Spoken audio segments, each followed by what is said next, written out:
Has everybody heard it, or has anybody heard it? Okay. As one thing that I need to do is I need to work in the big room, so I'll try to use big gestures for this little room. So I have to walk all over here. So I'll stand back here and give a speech, but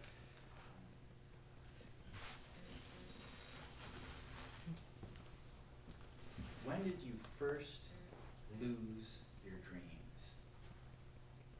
When was it that the imaginary castle walls that you would build in your head as a child came crumbling down upon us and reality set it in, settled in? When was it that we actually as children lost our wings, our imagination wings? Today we're going to get back our wings. And I'm going to give you 4 very simple steps that everybody can take home that they can use to learn to dream again. Now the 4 steps are pretty simple. The first step is you have to imagine inside your head exactly what it is your dream is. You have to have your goal up in here, and it's got to be very, very clear. You have to see it so clearly that you're almost in the dream, that you're experiencing the dream. You can smell the smells around you, you can feel the feels around you. You are right there inside of it. And the more clearly you can see it inside your head, the more of a reality it can become. The more ideal it is, the more it can become a reality. Step number 2 is you have to revisit that over and over and over again. Every single day, for a period of time, you have to revisit that dream that you want to have. Whether you want to meditate on it or pray on it or whatever you want to do, you have to come back to that dream. Now for me, I had a dream when I was in high school. And my dream was to marry my high school sweetheart.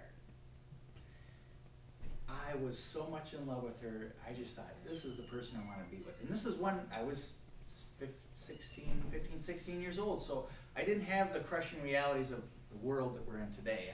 I was basically living in high school world, which we might know is a different reality. And so I wanted to marry her with all my heart.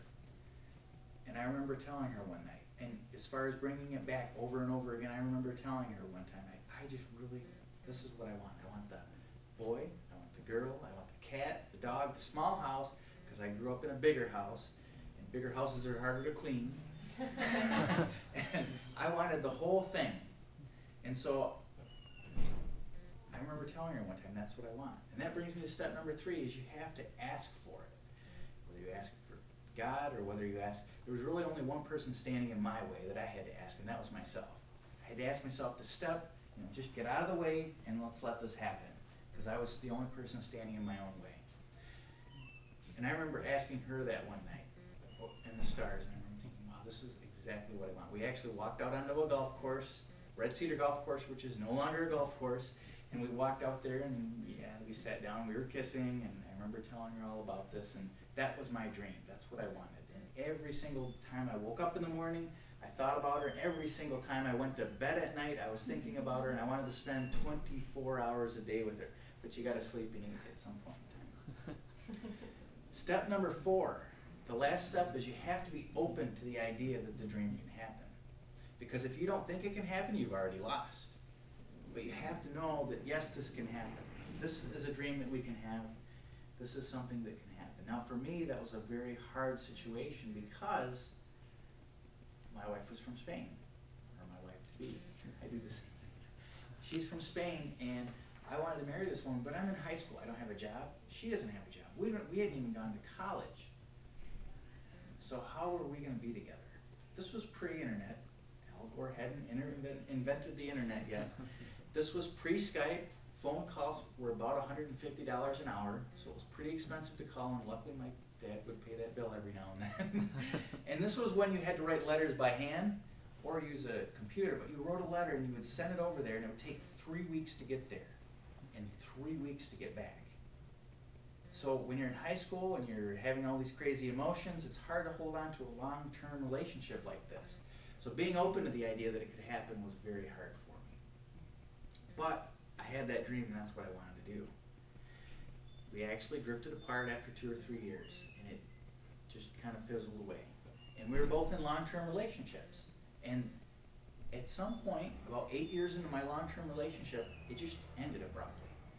And I remember I was like really low. I was down in the gutter, and I was thinking, I wonder about that one girl in high school. I don't know what it was. I don't know if it was something bubbling up from the subconscious or what it was, but I thought, I wonder about that one girl. I'm going to write a letter. Because I tried calling, and they didn't answer the phone. I tried looking her up on the internet, because it was invented now. And I just couldn't get a hold of her, so I wrote her a letter. And even though her dad and her, they had moved 2 years before. 2 years before, they had sold their house. Even though I wrote that letter, and within 2 weeks, he went and checked the mail at the house for some reason. He checked the mail, he got the letter, and he ran back home and he said, Baylin, a letter from the States. I have a letter from the States.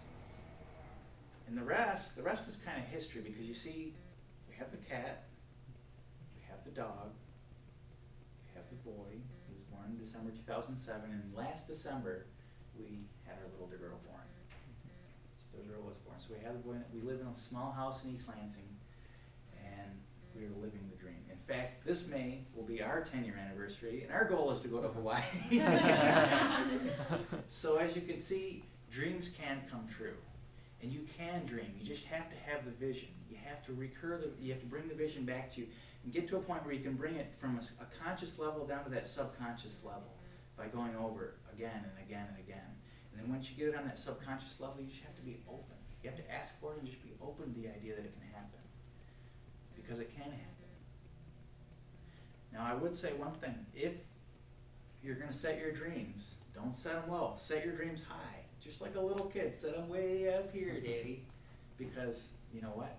You just got your